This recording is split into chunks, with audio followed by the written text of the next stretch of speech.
On a une fonction en deux parties, une partie rouge et une partie bleue. On considère le point A anguleux comme étant fixe et un point B ici mobile. La droite passant par ces deux points est une droite sécante.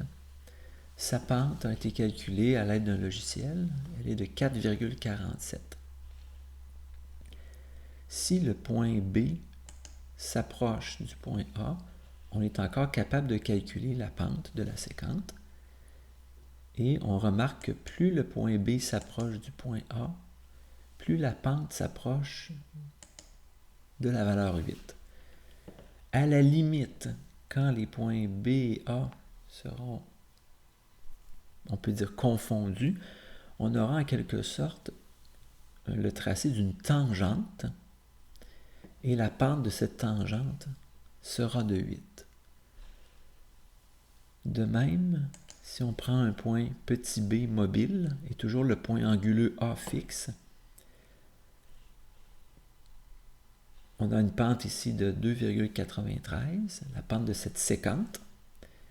Et si le petit point B s'approche du point grand A, sa pente, on remarque, la pente de la sécante, s'approche de la valeur 2.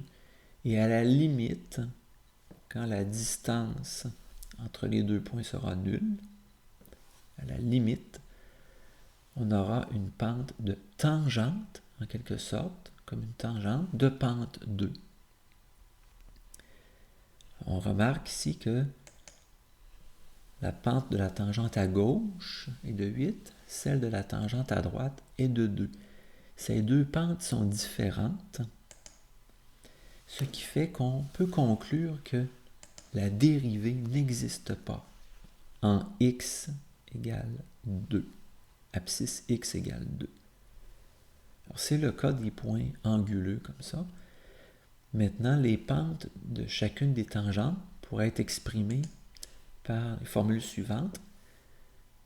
F de 2 plus h moins f de 2 sur h. Ça ici, c'est une variation en y. Ici, c'est la variation en x entre les deux points. Quand cette variation h tend vers 0, on dit ici 0 moins, c'est-à-dire par la gauche, ce qui fait en sorte que 2 plus h, quand h est un nombre tout près de 0, mais un peu plus petit que 0, cette expression f de 2 plus h est un peu plus petite que f de 2. Donc ça correspond bien à une limite à gauche. Alors cette expression-ci donne bel et bien la pente, si on veut, de la tangente à gauche. Donc si cette pente de tangente est de 8 et que la pente de la tangente à droite est de 2, ceci veut dire que cette limite-ci n'est pas égale à cette limite-là, ce qui fait que la limite tout court n'existe pas, puisqu'on a ici limite à gauche et ici limite à droite. Quand la limite à gauche est différente de la limite à droite, la limite tout court n'existe pas. Et justement, la limite tout court, ça représente la dérivée de notre fonction en x égale 2. Alors, c'est pour ça qu'on conclut que la dérivée n'existe pas en x égale 2.